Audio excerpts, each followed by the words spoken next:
What if the person you love is exactly who you need, but they're just not where you need them to be right now? That question sounds poetic, but on Love and Marriage Huntsville, it's not poetic. It's a real, raw, relationship-breaking crisis playing out in HD for the whole world to watch. Today we are breaking down one of the most layered and tension-filled conversations of this entire season. The sit-down between Martel and Chris Fletcher. Two men, two very different approaches to life, love, and what it means to truly be present for your partner. And by the end of this video, I need you to ask yourself, is being in love ever actually enough? Or do you and your partner need to be in the same chapter, the same mindset, for it to work? Stay with me. This is about to get deep. For anyone who needs a quick refresher, Love and Marriage Huntsville follows a group of affluent black couples navigating marriage, business, friendship, and all the beautiful mess that comes with trying to build something meaningful together in the South. Now, Martel has been one of the most polarizing figures on this show since day one. Whether you love him or you love to argue about him, you cannot deny the man makes compelling television. He's ambitious, he's driven, and he is absolutely committed to building his empire. But that drive has come at a cost in his personal relationships. We've watched him wrestle with the balance between who he is as a businessman and who he needs to be as a husband, as a father, as a partner. Chris Fletcher, on the other hand, brings a different energy to the table. Chris has always represented a kind of grounded, relational approach, someone who, for better or worse, tries to meet people where they are. He's not without his flaws, but when Chris speaks, there's often a wisdom and a steadiness there that cuts through the noise. So when these two men sit down together for a real conversation about relationships, about where their heads are, about what it means to truly be aligned with your partner, you better believe I'm pulling up a chair. And that is exactly what happens in this clip. The question on the table: do you and your bae need to be in the same chapter of life for your relationship to actually survive? Right off the bat, there's a palpable tension in this exchange. Not hostility, but the kind of tension that comes when two intelligent people who've lived through relationship struggles are actually being honest with each other. Martel comes into this conversation from a very specific place. He's someone who has publicly struggled with the idea that love alone should be enough. His journey on this show has been a masterclass in watching a man slowly, sometimes painfully slowly, come to terms with the fact that good intentions don't automatically translate into good partnership. You can want the best for someone, you can love them genuinely, and still be completely out of sync with them.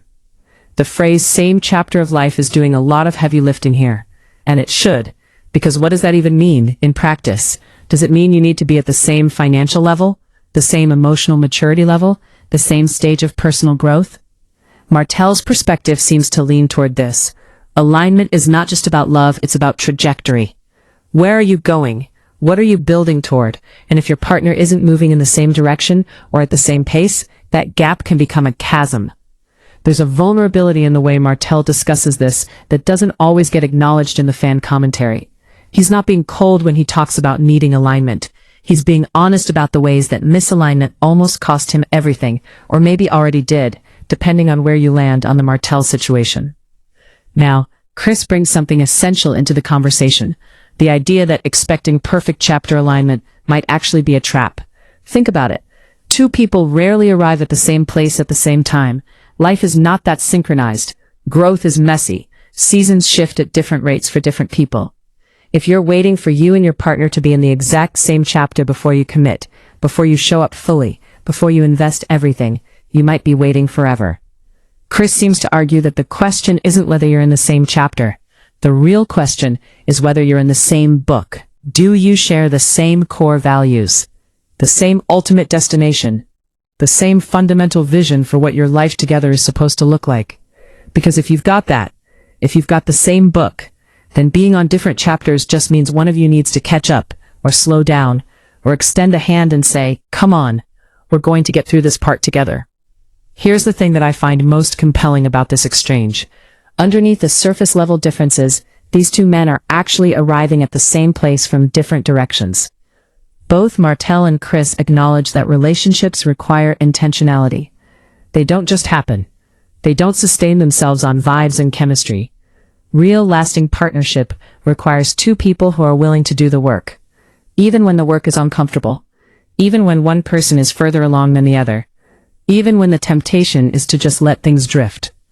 Okay, let's bring this home, because this isn't just a reality TV moment. This is a real conversation that millions of couples need to be having right now. One of the biggest relationship mistakes people make is assuming that because there's chemistry, there's compatibility. These are not the same thing. Chemistry is about how you feel in someone's presence. Compatibility is about whether your lives can actually fit together in a sustainable way. You can have incredible chemistry with someone who is in a completely different season of life, someone who isn't ready for commitment when you are, someone who's focused on individual growth when you're ready to build together, someone who's still figuring out who they are when you've already done that work. And loving that person doesn't make the incompatibility disappear. It just makes it hurt more when the gap becomes undeniable. Here's the self-accountability piece that nobody wants to talk about. Before you assess your partner's chapter, you need to be brutally honest about your own. Are you truly ready for the relationship you say you want? Have you done the internal work? Have you addressed the patterns, the wounds, the blind spots that have sabotaged your relationships before? Because sometimes the reason you can't find someone in your chapter is because you're not actually where you think you are. Martel's journey on this show is a perfect case study in this. He had to confront the ways that his own unresolved issues, his drive, his ego, his emotional unavailability at times, were creating misalignment in his relationship. Here's the subtle distinction that makes or breaks long-term relationships. Growing is good. Everybody should be growing. But there's a difference between two people growing individually and two people growing together. Growing together means you're checking in. You're communicating about where you are and where you're headed. You're inviting your partner into your growth instead of just presenting them with the new version of you and expecting them to adjust. Growing apart, even in the name of self-improvement, is still growing apart. And by the time most couples realize it's happened, the gap is already significant. I want to take a moment here to acknowledge something that doesn't get discussed enough in the mainstream conversation about this show, and about Black love more broadly. The pressure that Black couples face is not the same as the pressure other couples face. There's a very specific weight that comes with trying to build and sustain love while also navigating systemic barriers, generational trauma, community expectations, and the very real economic pressures of trying to create generational wealth in a society that was not designed to help you do that.